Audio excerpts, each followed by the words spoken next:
Hey everybody, Caitlin McBee here with Balance Massage and Wellness Center. Welcome to this week's 3 Minute Thursday. As you have noticed, we are continuing our collaboration series with other health and wellness practitioners. And it is my true honor to welcome Heather Hitchcock here. She is a certified dementia practitioner with Care at Home by JFS. And we're going to talk a little bit today about Alzheimer's and dementia and its correlation with hearing loss. So thanks so much for being with us today, Heather. I'm excited. Thanks, Kaylin. Yeah.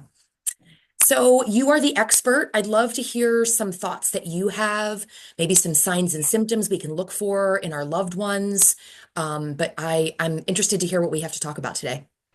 So the important thing to note here, Kaylin, is this is kind of a new vein of study. I shouldn't say a new vein of study. We've been studying it for a while, but we're just coming up with, as you know, studies take time, and we're coming up with some parameters that they're bringing public and saying, "Hey, pay attention to this."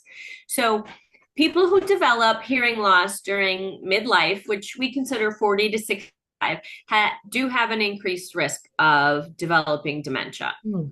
The use of hearing aids has been shown to reduce the risk of dementia Hmm. back to the level of a person with normal hearing.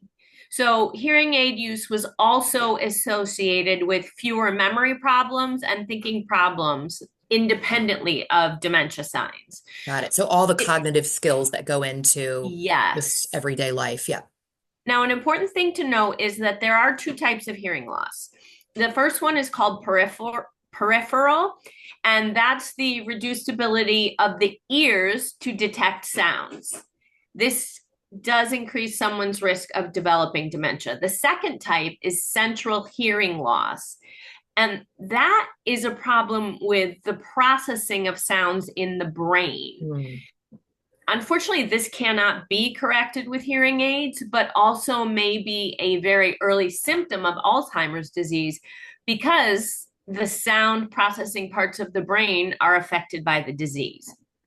So the So prop, can you give us maybe one or two signs to look for? well, it one of the things that people talk about is hearing in a group setting. Mm. You can Okay. hear lots of conversations, but you can't really separate one from the other. Mm. Okay. Also, if you find yourself, our brains are amazing creatures and they fill in gaps. They don't always fill them in correctly, but you think you know what someone said, so you go with it. So, unfortunately, as we get used to doing that, um, we don't notice as much.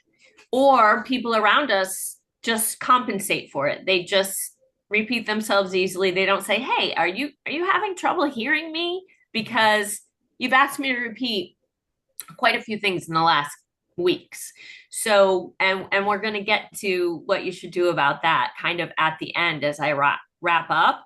Um, People with hearing loss, another problem is they're more likely to withdraw because they get embarrassed. Okay, I am asking what a Sure. Yep. lot, or Yep. I'm missing things. So the problem with that is that leads to social isolation, which is another risk factor for Mhm. dementia. Because So it as seems we like it's all isolate, sort of sandwiched on top of one another. yeah, it snowballs a little. And then unfortunately, depression can set in, Mm. which also affects dementia. So the hearing loss may also mean that the areas of the brain that help us understand sounds and speech have to work harder to understand what's happening around you. And this comes at the expense of overthinking and your memory systems. Mm. So there's so much that our brains may do to compensate for the hearing loss that really isn't good for us. Overtaxing. Mhm. So, We Heather, keep thank you so much for all of these little tidbits and nuggets. I'm really taking away pay attention as your hearing may be starting to get a little sketchy.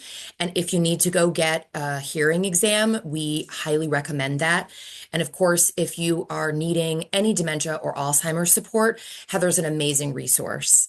Thank So thank you you. so much for coming on today. We really appreciate your time and expertise.